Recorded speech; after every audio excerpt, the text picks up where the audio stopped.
नमस्कार दोस्तों, मैं हूं दीपिका और स्वागत करती हूं आपका दीपिका स्फीयर बॉक्स में। दोस्तों, यक्षिणी साधना के चमत्कार कोई नई बात नहीं है।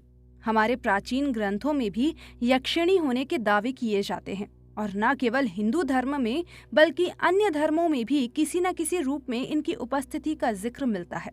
कहते हैं कि अगर साधक सही तरीके से और सही विधि विधान से इनकी साधना करे तो आदमी की हर मनोकामना पूरी होती है। अलग अलग उद्देश्यों को पूरा करने के लिए अलग अलग यक्षिणियों की साधना की जाती है। हम आज की अपनी कहानी में एक ऐसे व्यक्ति के बारे में बताने जा रहे हैं जो कामेश्वरी यक्षिणी की साधना करने में सफल होता है और फिर उसके सूने जीवन में सचमुच एक सुंदर अप्सरा प्रकट हो जाती है। लेकिन उससे पहले दोस्तों, आपसे एक छोटी सी रिक्वेस्ट है। हमारे चैनल को सब्सक्राइब जरूर कर लें और वीडियो को एक लाइक जरूर कर दें। कहानी है अमृत की। अमृत अपने परिवार में सबसे छोटा था और उसका एक पैर खराब था, इसीलिए वो थोड़ा लंगड़ा कर चलता था। उसे सब लंगड़ा लंगड़ा कहकर चिढ़ाते थे।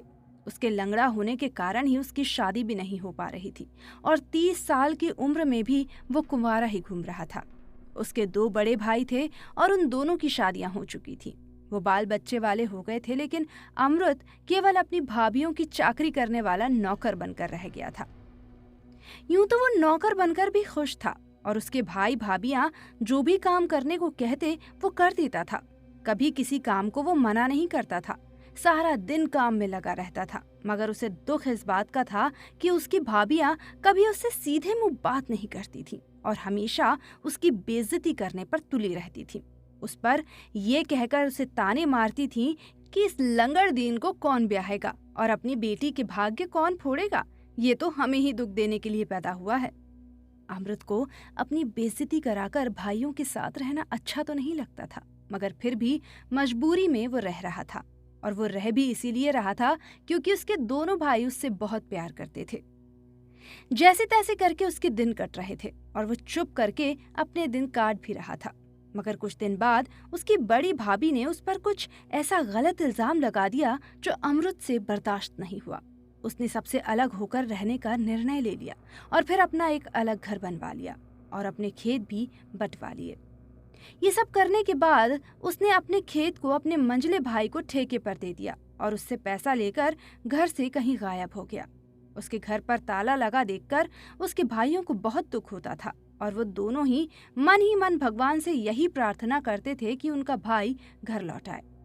इस तरह पूरे 2 साल बीत गए और फिर एक दिन अमृत वापस अपने घर लौट आया। उसे देखकर उसके दोनों भाइयों को बहुत खुशी हुई और उसके मन में आया कि आगे बढ़कर छोटे भाई को गले लगा ले। लेकिन अपनी पत्नियों के डर से वो लोग ऐसा नहीं कर पाए, क्योंकि उनकी पत्नियां अमृत के वापस आ जाने से बिल्कुल भी खुश नहीं थी। वो तो यही चाहती थी कि अमृत कभी घर वापस ना आए और उसका घर और उनका खेत उन्हीं को मिल जाए। मगर किसी के चाहने से क्या होता है? होता तो वही है जो भगवान को मंजूर होता है। अमृत कहाँ रहा और कैसे रहा, ये बात उसने किसी को नहीं बताई और ना ही घर वालों में से किसी ने उससे ये पूछा। बस सुबह अपने घर आया और शाम में 1-2 बार ही किसी को दिखाई दिया। उस शाम के बाद से वो पूरे 21 दिन तक किसी को दिखाई नहीं दिया। 22वें दिन जब वो सुबह घर से बाहर निकला तो बहुत खुश था। उसके चेहरे पर मुस्कान थी और गली में आकर लोगों को वो मिठाइयाँ बांट रहा था। जब लोगों ने उससे पूछा कि मिठाई किस खुशी में बांट रहा है, तो कहने लगा कि उसकी मनोकामना पूर्ण हो गई। अब वो अपाहिज नहीं रहा। देखो, उसकी टांग ठीक हो गई।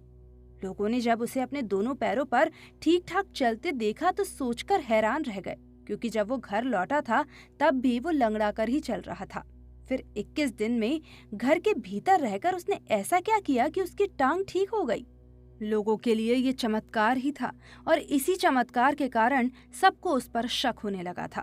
मगर उसके दोनों भाई इस चमत्कार से बहुत खुश थे और उसके मन में आशा जगी थी कि शायद अब तो अमृत का घर भी बस जाएगा। गांव के लोगों की तरह उसकी दोनों भाभियों को भी अमृत पर शक हो गया था, इसीलिए वे दोनों दिन रात उसके घर पर नजर बनाकर रखती। फिर एक रात जब उसकी दोनों भाभियां अमृत के घर पर नजर रखे हुए थीं, तो उन्होंने उसके घर में जो देखा वो देखकर उनके आश्चर्य का ठिकाना नहीं रहा। उन्होंने देखा कि अमृत के घर में अप्सरा सी सुंदर लड़की खड़ी है और उससे हंस हंस कर बातें कर रही है। ये सब देखकर उनसे रहा न गया और फिर वो दोनों अमृत के भाइयों को भी बुला लाई और फिर चारों ने वही नजारा एक साथ देखा। अमृत के दोनों भाई भी इस अप्सरा जैसी खूबसूरत लड़की को देखकर दंग रह गए। चारों की जुबान बंद हो गई और वो मन ही मन सोचने लगे कि आखिर ये कौन है और कहां से आई है। उस दिन के बाद अमृत के भाइयों को भी लगने लगा कि कुछ ना कुछ गड़बड़ जरूर है।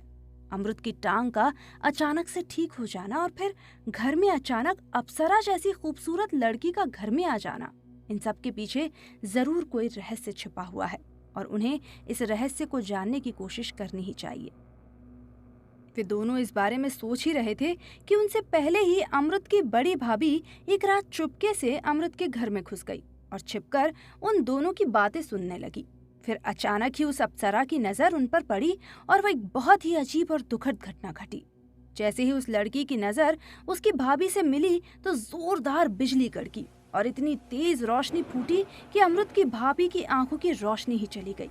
इतना ही नहीं, वो गूंगी और बहरी भी हो गई। इस घटना के बाद किसी ने भी अमृत के घर में घुसने की हिम्मत नहीं की। कुछ साल तक ऐसे ही चलता रहा। स्वर्ग सी सुंदर अप्सरा रोज अमृत के पास आती और सुबह चली जाती। उसकी जो इच्छा होती सब पूरी करती। बाद में अमृत की मौत के बाद ही इस राज से पर्दा उठ सका कि अमृत यक्षिणी साधना सीखकर गांव लौटा था और उसे कामेश्वरी अप्सरा की साधना करके उसे प्रसन्न करने में सफलता पाई थी। फिर कामेश्वरी यक्षिणी के कारण ही उसकी सारी मनोकामनाएं पूरी भी हो सकी थी और उसे जीवन संगिनी के रूप में एक अप्सरा का साथ भी मिल सका था। दोस्तों, ये बातें कितनी सच है और कितनी झूठ ये तो भगवान ही जानता है, लेकिन क्या आपको लगता है कि यक्षिणी होती हैं? अगर हाँ, तो हमें कमेंट बॉक्स में जरूर बताएं। ऐसी ही रोचक जानकारियां प्राप्त करने के लिए हमारे चैनल को सब्सक्राइब जरूर कर लें। धन्यवाद।